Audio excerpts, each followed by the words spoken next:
Hello, everybody, and welcome to our channel Learn with Piyush.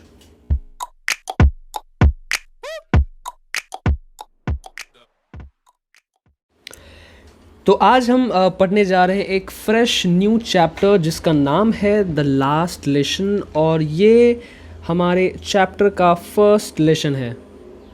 It's quite strange कि पहला lesson last lesson कैसे हो सकता है, but this is the beauty of the chapter. Anyways, हम पढ़ेंगे ये बहुत प्यारा सा चैप्टर जिसका नाम है लास्ट लेसन।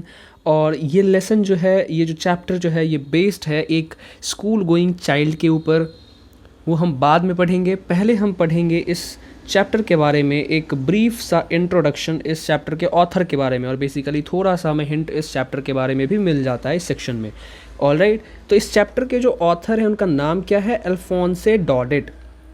ठीक है, इस चैप्टर के ऑथर का नाम क्या है? अल्फोंसे डॉडेट, जिनका जन्म जो है 1840 में हुआ था और उनकी मृत्यु 1897 में हुई थी। ठीक है, ज़्यादा टाइम ये जिंदा नहीं रहे और कम समय ही ये जीवित रह पाए, बट इस बात का कोई सेंस बनता नहीं है एग्जाम पॉइंट ऑफ व्यू से, तो हम आगे बढ़ेंगे। अब क्या है कि was a French novelist and short story writer. तो जो अल्फोंसे डॉडेट थे वो क्या थे? He was a French novelist. French novelist का मतलब क्या है कि वो फ्रांस के थे और वो फ्रेंच में नॉवेल्स लिखा करते थे, तो that is called French novelist. और साथ ही साथ वो स्टोरी राइटिंग भी करते थे, लेकिन शॉर्ट स्टोरी, जो छोटी छोटी कहानियाँ होती हैं, वो छोटी छोटी कहानियाँ वो लिखा करते थे। The last lesson is set in the days of Franco Prussian war 1870 to 1871 in which France was defeated by Prussia led by Bismarck। देखो, बहुत बड़ी लाइन है, मैं तोड़ के समझाऊंगा। ठीक है, सबसे पहले क्या है कि ये जो लास्ट लेसन है ये क्या है? ये सेट किया गया है किस दिनों में? ये उन दिनों की कहानी है जब फ्रैंको प्रुशियन वॉर हुआ करता था, मतलब हुआ था। फ्रैंको प्रुशियन का मतलब क्या है? फ्रैंको का मतलब हो गया फ्रांस और प्रुशियन का मतलब हो गया प्रशिया।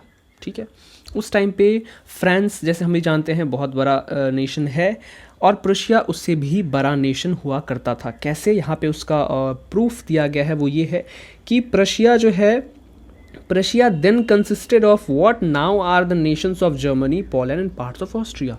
मतलब अभी जो नेशंस हैं, लाइक जर्मनी है, पोलैंड है और कुछ पार्ट्स ऑफ ऑस्ट्रिया हैं, वो सारे जगह मिल के अकेला प्रुशिया उस टाइम पे हुआ करता था, एग्जिस्ट करता था वर्ल्ड मैप पे। ठीक है, तो अब इमेजिन कर सकते हो कि प्रशिया कितना बड़ा नेशन था उस टाइम पे। तो जब फ्रांस और प्रशिया में वॉर हुआ था, और ये वॉर कितने दिन चला था? 1 साल। ठीक है, 1 साल तक ये वॉर चला था फ्रांस और प्रशिया के बीच में, जिसके नतीजे के तौर पे फ्रांस जो है वो हार गया था। ठीक है, फ्रांस हार गया था किससे? प्रशिया से। ऑब्वियसली प्रशिया से ही हारेगा, ऑपोजिट वही है। तो जो कि लेड बाय बिस्मार्क का मतलब क्या है कि उस टाइम पे प्रशिया के जो रूलर थे, शासक थे, वो थे बिस्मार्क। उनका नाम बिस्मार्क था। तो बिस्मार्क के अंडर में ये लड़ाई हुई थी। बिस्मार्क के मतलब कह सकते हो आप, बिस्मार्क के ऑर्डर के अंदर ये लड़ाई हुई थी। इस लड़ाई को लीड कर रहे थे बिस्मार्क, और उसमें जो है उन्होंने प्रशिया को जीत दिलाई थी फ्रांस के ऊपर। ठीक है, अब देखो, मैं यहाँ पे एक चीज़ छोटा सा ऐड करना चाहूँगा कि यहाँ पे जो डेट्स हैं, लाइक डेट्स नहीं याद रखो, बट ओवरऑल ऐसे याद रखो कि फ्रांस और प्रशिया का वॉर कितने दिन तक चला था? 1 साल तक। ठीक है, ये इसीलिए क्योंकि अभी जो एग्ज़ाम्स में जो पैटर्न चेंज हुआ है, उसके अकॉर्डिंग अभी जो है वो ऑब्जेक्टिव क्वेश्चन आपके 20 होंगे जो कि लिटरेचर से पूछे जाएंगे। तो कोई बड़ी बात नहीं है कि कोई भी लाइन से कुछ भी एक फैक्चुअल उठा के आपको पूछ दे।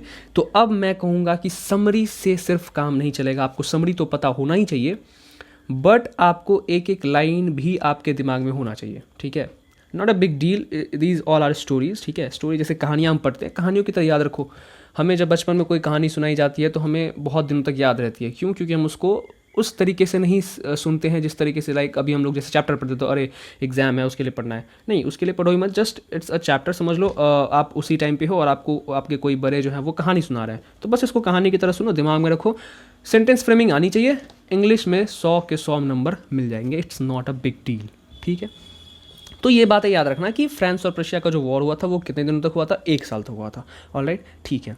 अब क्या है कि चूंकि फ्रांस हार गया था, तो इसके नतीजे में क्या हुआ? जब उन दोनों में सेटलमेंट हुई, लाइक कि चलो ठीक है, कुछ ले दे के ख़त्म करते हैं बात, तो उसमें क्या आई बात कि In the story, the French districts of Alsace and Lorraine have passed into Prussian hands.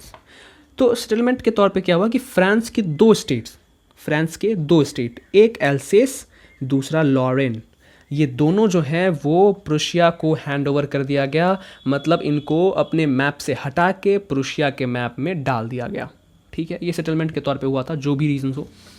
अब ये दो डिस्ट्रिक्ट्स, यहीं पे कहानी है। अब क्या क्या चेंजेस आए इन दो डिस्ट्रिक्ट्स में जब ये दोनों फ्रांस से हट के प्रुशिया में चले गए, प्रुशिया के रूल्स रेगुलेशंस के अंदर में चले गए, तो क्या क्या चेंजेस आए वो हम इस चैप्टर में पढ़ेंगे एक बच्चे के थ्रू। ठीक है, फॉर एग्जाम्पल मैं आपको समझाऊँ, सपोज हम एक पर्टिकुलर रीजन में रहते हैं और उस कंट्री जो जिस रीजन में हम रहते हैं और वो जिस कंट्री में एग्जिस्ट करता है और किसी और कंट्री की लड़ाई होती है, और सपोज सेटलमेंट्स के तौर पे हमारा वाला रीजन जो है उनको दे दिया जाता है।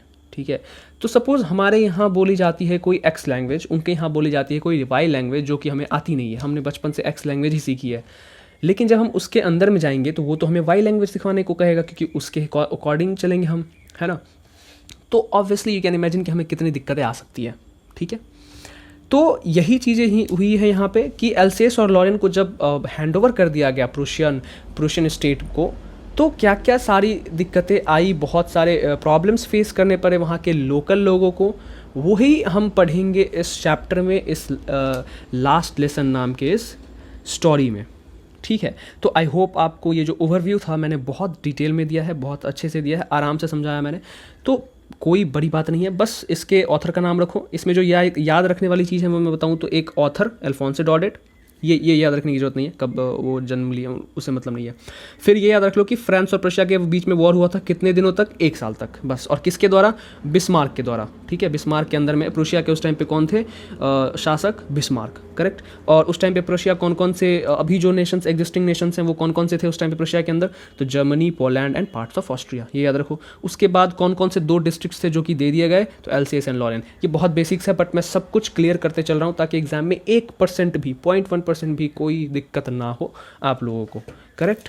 तो नाउ आई थिंक कि हमें आप चैप्टर पे प्रोसीड करना चाहिए। ओके, तो जो स्टोरी है वो कुछ इस टाइप से है कि एक बच्चा होता है जिसका नाम होता है फ्रेंड्स, जो कि मेन कैरेक्टर है इस स्टोरी का, उसके ऊपर ही हमने इस ऑथर ने चैप्टर को बेस्ड रखा है। और वो जो फ्रेंड्स है, अब इसके बारे में हम कहानी पढ़ेंगे, वो बता रहा है हमें। फ्रेंड्स कह रहा है कि I started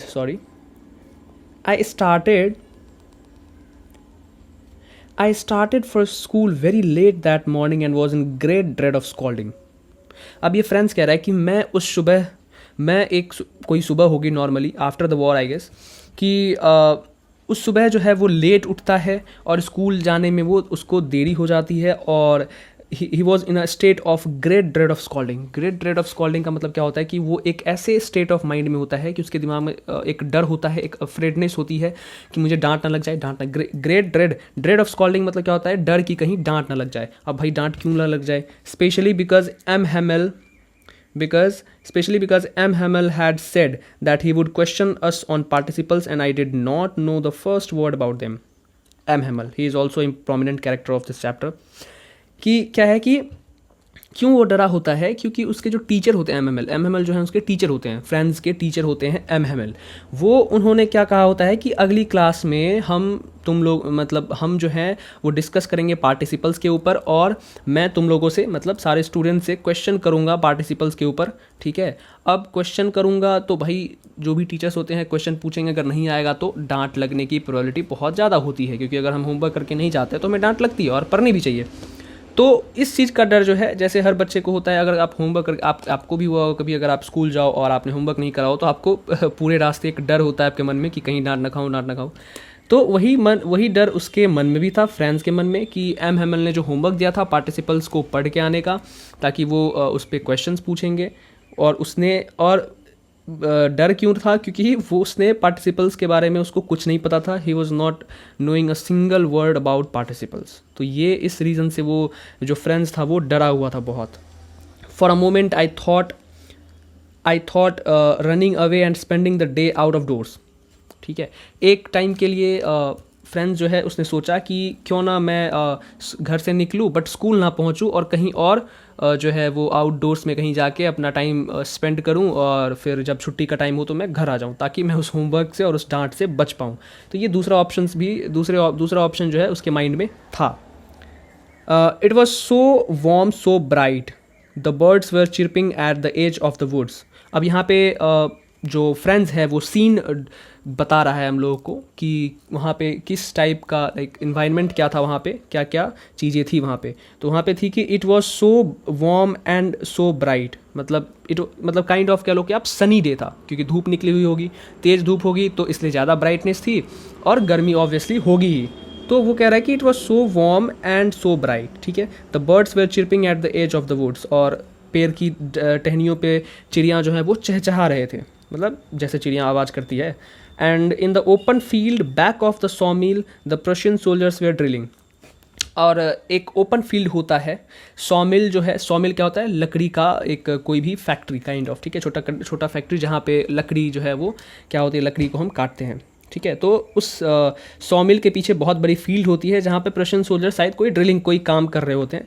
तो वहाँ पे प्रशियन सोल्जर्स का भी जो है वो अपीयरेंस, वहाँ पे उनका प्रेजेंस था। ठीक है, तो ये सारी चीज़ें वहाँ पे आसपास में थी जो कि फ्रेंड्स हमें बता रहा है। ठीक है, अब देखो यहाँ पे प्रशियन सोल्जर्स है, इसका मतलब क्या है, ये जो सीन है वो आफ्टर वॉर दिखाया जा रहा है हमें। ठीक है, कि जब लड़ाई हो गई और एल्सेस और लॉरेन को पास हैंड ओवर कर दिया गया तो फिर वो प्रशिया के अंदर आ गया, तो उस टाइम की ये कहानी हमें बताई जा रही है। अब क्या है कि it was all much more tempting than the rules of participles but I had strength to resist and hurried off to school. अब यहाँ पे फ्रेंड्स कह रहा है कि जो भी चीज़ें वहाँ पे आसपास दिखाई दे रही थी वो बहुत टेम्पटिंग थी। टेम्पटिंग का मतलब क्या होता है, अट्रैक्टिव, मतलब कुछ जो आपको अट्रैक्ट कर ले, मतलब was more tempting than the rule of participles. अब यहाँ पे पार्टिसिपल्स के रूल या फिर जो भी कह लो पार्टिसिपल्स जो टॉपिक होमवर्क एंड ऑल जो था उससे काफ़ी ज़्यादा अट्रैक्टिव वहाँ पे चीज़ें आसपास में थी। तो वहाँ पे ऑप्शन था उसके पास कि वो स्कूल ना जाए और वो उन सारी चीज़ों का लाइक इन्जॉय करे उन चीज़ों को, लेकिन फ्रेंड्स कह रहा है कि मेरे पास वो स्ट्रेंथ है कि मैं किसी भी चीज़ को रजिस्ट कर सकता हूँ, अपने इमोशंस को रजिस्ट कर सकता हूँ। और उसने इस इमोशंस को ख़त्म करते हुए स्कूल जाना बेहतर समझा और उसने स्कूल जाने का ऑप्शन सेलेक्ट करा अपने मन में। ठीक है, और वो जल्दी स्कूल के लिए निकल गया। ठीक, अब क्या है, when I passed to the town hall there was a crowd in the front of bulletin board. Town hall मतलब होता है एक सिटी सेंटर में एक बहुत बड़ा हॉल बनाया जाता है। ठीक है, एक ऑफिशियल बिल्डिंग कह लो आप उस टाइप का। तो जब वो वहाँ से क्रॉस कर रहा था there was a crowd in front of the bulletin board. अब बुलेटिन बोर्ड क्या है, बुलेटिन बोर्ड उस टाइम पे एक बोर्ड हुआ करता था, ऑफिशियल नोटिस बोर्ड, जैसे हमारे स्कूल में नोटिस बोर्ड होती है, कोई भी अगर नोटिस आए, कुछ भी अगर लाइक कोई भी इवेंट होना हो तो उस पर हम चिपका देते हैं स्कूल कॉलेजेस में। तो वैसे ही उस टाइम पे बुलेटिन बोर्ड हुआ करता था टाउन हॉल में, ताकि शहर के सारे लोग सिटी सेंटर पे आते होंगे तो सारे लोग वहाँ पे जो न्यूज़ है, जो मैसेज है वो पढ़ें और लोगों को फैलाएं, चाहे लोगों तक पहुँचाएं। तो इसलिए बुलेटिन बोर्ड का मतलब ये हुआ। तो जब वो टाउन हॉल से पास हो रहा था तो उसने देखा कि बहुत ज़्यादा भीड़ थी बुलेटिन बोर्ड के पास, बुलेटिन बोर्ड के सामने। For the last 2 years all our bad news had come from there, the lost battles, the draft, the orders of the commanding officer. मतलब वो कह रहा है, बुलेटिन बोर्ड का वो एक सिग्निफिकेंस बता रहा है कि जितने भी, क्योंकि 2 साल पहले की बात है, मतलब कि फॉर द लास्ट 2 years पिछले 2 सालों में यहाँ पे जितने भी बैड न्यूज़ थे यहीं पे आते थे। जैसे क्या क्या थे, वो थे लॉस्ट बैटल्स की, हम ये युद्ध हार चुके हैं, है ना। द ड्राफ्ट की, अगर कोई नोटिस आए, कोई मैसेज आए, कोई ऑर्डर आए, वो the orders of commanding officer, है ना, कोई कमांडिंग ऑफिसर है उसका ऑर्डर आता है। तो मतलब जितने भी बैड न्यूज़ थे वो सारे इसी बुलेटिन बोर्ड से आ रहे थे। तो ये पॉइंट मैं कहूँगा इसको ध्यान में रखना। ठीक है, ये पॉइंट ध्यान में रखना, ये बोर्ड्स पॉइंट ऑफ व्यू से इंपॉर्टेंट है। वो पूछ लेगा कि बताओ बुलेटिन बोर्ड का सिग्निफिकेंस क्या था पुराने टाइम पे। तो अकॉर्डिंग टू फ्रेंड्स ये चीज़ें थी कि उस बुलेटिन बोर्ड्स पे ज़्यादातर बैड न्यूज़ आते थे। And I thought to myself without stopping what can be the matter now. अब मतलब विदाउट स्टॉपिंग का मतलब क्या है, वो आगे भी चल रहा है, स्कूल की तरफ बढ़ भी रहा है, लेकिन साथ ही साथ सोच भी रहा है कि आखिर क्या मतलब क्या मामला हो सकता है यहाँ पे। अब बच्चा है, क्यूरियोसिटी हो जाती है। हम भी कई बार होता है ना, चलते चलते सोचते हैं, अपना काम भी कर रहे होते हैं, बट दिमाग होता है कि अच्छा यहाँ पे क्या हुआ होगा। तो वही सिचुएशन वहाँ पे फ्रेंड्स की थी। ठीक है, अब क्या है, then as I hurried by as fast as I could go the blacksmith Wachter who was there with his apprentice reading the bulletin called after me, don't go so fast bub, you will get to your school in plenty of time. अब जब जैसे ही वो fastly मतलब अपने school की ओर बढ़ा, जितना वो फास्ट दौड़ सकता था, तो द ब्लैक स्मिथ, एक वहाँ पे ब्लैक स्मिथ था जिसका नाम था वॉचर, उसका नाम क्या था, वॉचर था। उसने वहाँ पे वो कहाँ पे था, वो वहीं बुलेटिन बोर्ड के पास था, शायद वो न्यूज़ पढ़ रहा होगा। और उसके साथ कौन था, विद हिज अप्रेंटिस। अप्रेंटिस क्या होता है, बेसिकली आप कह लो कि अगर हम किसी के साथ रह के कुछ सीखना चाहते हैं तो आप कह लो एक टाइप से उसका स्टाफ था, ठीक है, वो उसके अपने स्टाफ के साथ वहाँ पे था। तो उसने बुलेटिन पढ़ रहा था, रीडिंग द बुलेटिन। तो उसने क्या किया, उसने उसको बुलाया, पीछे से आवाज़ दिया किसको, फ्रेंड्स को, कि ज़ोर से आवाज़ दे कि डोंट गो सो फास्ट बब, मतलब बेटे इतनी तेज़ी से मत जाओ, you will get to your school in plenty of time, तुम अपने स्कूल जो है वो अपना स्कूल समय रहते पहुंच जाओगे। तो ये वहाँ पे वॉचर ने उसे कहा। I thought he was making fun of me and reached M Hamel's little garden all out of breath. तो फ्रेंड्स ने सोचा कि हो सकता है कि वो मेरा मजाक उड़ा रहा है, तो उसने उस पर ध्यान नहीं दिया और वो दौड़ता रहा स्कूल की तरफ। और फाइनली वो उसका जो स्कूल था, लाइक एम हेमल जहाँ पे पढ़ाते थे, उसके बाहर एक गार्डन लगा हुआ था, ठीक है, उस टाइम पे गार्डन हुआ करते थे स्कूल्स के बाहर। तो वो वहाँ पहुँचा और मतलब उस गार्डन तक पहुँच गया। और आउट ऑफ ब्रेथ का मतलब वो हाँफ रहा था। ऑब्वियसली आप जब दौड़ के जाओगे कहीं पे तो आप हाँफ हो गई, ठीक है, उसकी सांसें फूल रही थी। तो वो दौड़ता हुआ गया था और वहाँ पे फाइनली वो पहुँच गया। अब यहाँ पे क्या है कि जब वो स्कूल के बाहर पहुँचा तो अब वो वहाँ पे बता रहा है कि क्या क्या चीज़ें वहाँ पे उसने कुछ अनयूजुअल थिंग्स नोटिस करी।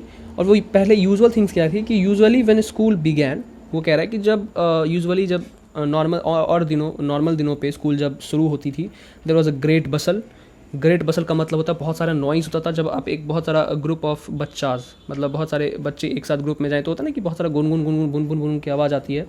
तो वो उस टाइम की आवाज़ें आया करती थी उस टाइम पे usually, which could be heard out in the street. Obviously बात, आप किसी स्कूल के बगल से गुजरो स्पेशली इन द मॉर्निंग, तो आपको ये सारी आवाज़ें आसानी से सुनाई देगी। The opening and closing of desk, और डेस्क का ओपन करना क्लोज करना, ये सारी आवाज़ें वहाँ पे आ रही थी। लेसन्स रिपीटेड इन यूनिसन का मतलब होता है एक साथ, बहुत सारे चैप्टर्स में बहुत सारे क्लासेस में एक साथ बहुत सारे चैप्टर्स पढ़ाए जा रहे थे, वेरी लाउड, बहुत ज़ोर ज़ोर से। With our hands over our ears to understand better, और हम क्या करते थे, मतलब वो बच्चे क्या करते थे कि अपने कान पे हाथ रख लेते ताकि वो बहुत अच्छे से अंडरस्टैंड कर सके। And the teacher's great ruler rapping on the table, और टीचर्स के जो वो डरावने रूलर हुआ करते थे वो डेस्क पे पीटने की आवाज़ें आया करती थी यूजुअल डेज पे, वो यूजुअली हुआ करता था ऐसा। But now it was all so still, लेकिन जिस दिन वो स्कूल पहुंचा उस दिन बहुत सब कुछ शांत था, कुछ भी आवाज़ें नहीं आ रही थी। I had counted on the commotion to get rid to my desk without being seen, but of course that day everything had to be as quiet as Sunday morning. अब कह रहा है कि I had counted on the commotion to get to my desk without being seen. अब यहाँ पे वो friends कह रहा है कि मुझे मेरी मतलब उसकी इच्छा थी कि मैं बिना दिखे किसी को अपनी सीट पे सीधे जाके बैठ जाऊँ ताकि मैं किसी से मतलब डांट ना खाऊं टीचर से, ठीक है। But of course that day everything had to be as quiet as Sunday morning, लेकिन उस दिन पता नहीं क्यों संडे मॉर्निंग की तरह सब कुछ को शांत होना था और उसको लग रहा था कि आज तो मैं पक्का नोटिस किया ही जाऊँगा, मतलब आज मुझे नोटिस कर लिया जाएगा, मतलब वो सोच रहा था कि आज तो डबल डांट पड़ेगी। Through the window I saw my classmates already in their places, लेकिन अब क्या है, वो विंडो से पहले देखता है कि उसके जितने भी क्लासमेट्स थे वो पहले ही अपनी अपनी जगह पे पहुंच चुके हैं। And M Hamel walking up and down with his terrible iron ruler under his arm, और अपने आर्म के अंदर under his arm M Hamel जो है वो लोहे का रूलर लेके मतलब वहाँ पे टहल रहे थे, लाइक अप्स एंड डाउन्स वहाँ पे वो टहल रहे थे, जैसे हम किसी का वेट करते ना, तो उस तरीके से वो वहाँ पे टहल रहे थे। I had to open the door and go in before everybody. अब यह कह रहा है कि मुझे डोर ओपन करना था और इससे पहले कि लोग और सारे लोग पहुँचे मुझे पहले पहुँचना था। You can imagine how I blushed and how I frightened was. You can imagine how I blushed and how frightened I was. अब यहाँ पे कह रहा है कि आप इमेजिन कर सकते हो कि मैं उस टाइम पे कितना डरा हुआ था और मुझे लाइक कितनी ही वॉज अशेम्ड कि वो इतनी लेट पहुंचा है, ठीक है। हम कब ब्लश्ड हम कब करते हैं, जब हम बहुत ज़्यादा शर्मा जाते हैं या फिर हमें बहुत ज़्यादा शर्म आ रही होती है, ठीक है। तो यहाँ पे ये ही वॉज फीलिंग अशेम्ड कि वो इतनी लेट पहुंचा है। और ऑब्वियसली आपने कभी ये हमने सब ने फील करा है कि जब भी हम स्कूल लेट पहुंचे हैं और स्पेशली जब क्लास में टीचर ऑलरेडी आ चुके हों, सारे बच्चे अपनी अपनी जगह पे हों, तो हमें बहुत शर्म आती है कि हम क्लास में कैसे जाएंगे, सारे लोग नोटिस कर लेंगे कि इतनी लेट आया ये वो। तो ये सारी चीज़ें वही एक्सपीरियंस जो हमने कर रखा है, तो वही यहाँ पे फ्रेंड्स भी हमें बता रहा है, ठीक है। But nothing happened. अब यहाँ पे देखो स्ट्रेंज चीज़ क्या हो गई इसके साथ कि but wait a minute, but nothing happened, लेकिन कुछ नहीं हुआ। M Hamel saw me and said very kindly, go to your place quickly little friends, we were beginning without you. अब लेकिन जो जो इसके एक्सपेक्टेशन से वो सारे टूट गए। क्यों? क्योंकि उस दिन सब कुछ अनयूजुअल हो रहा था, कुछ भी नॉर्मल हो ही नहीं रहा था। रीज़न फ्रेंड्स को नहीं पता था कि जब वो क्लास में एंटर करा, उसने एंटर किया तो क्या हुआ कि एम हेमल ने उसे देखा और इंस्टीड ऑफ स्कॉल्डिंग हिम, उसने एम हेमल ने फ्रेंड्स को बहुत काइंडली कहा, बहुत पोलाइटली कहा कि लिटिल फ्रेंड्स जाओ अपनी सीट पे बैठ जाओ, we were beginning without you, हम लोग तुम्हारे बिना ही शुरुआत करने वाले थे। ठीक है, तो ये एम हेमल ने बहुत काइंडली कहा, तो ये इसको थोड़ा कहीं ना कहीं इसे ये बात हजम नहीं हुई। आई jumped over the bench and sat down at my desk, और वो जल्दी से अपने बेंच पे गया और अपने बेंच के पास गया और डेस्क पे वो बैठ गया, चुपचाप अपना सीट उसने ले लिया। Not till then when I had got little over my fright did I see that our teacher had on his beautiful green coat, his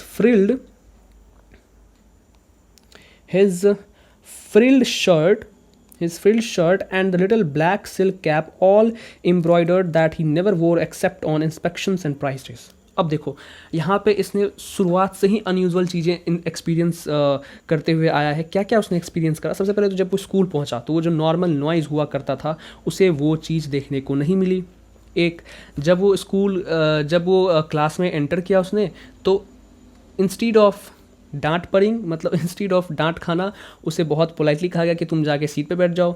तीसरी चीज़ उसने क्या देखा कि आज जो है वो एम हेमल का अपीयरेंस कुछ यूनिक सा था। मतलब नॉर्मली वो उन्होंने क्या क्या पहन रखा था, देखो उन्होंने पहन रखा था ब्यूटीफुल ग्रीन कोट, ठीक है, his frilled shirt and the little black silk cap, ठीक है, और ब्लैक कलर की सिल्क की कैप थी।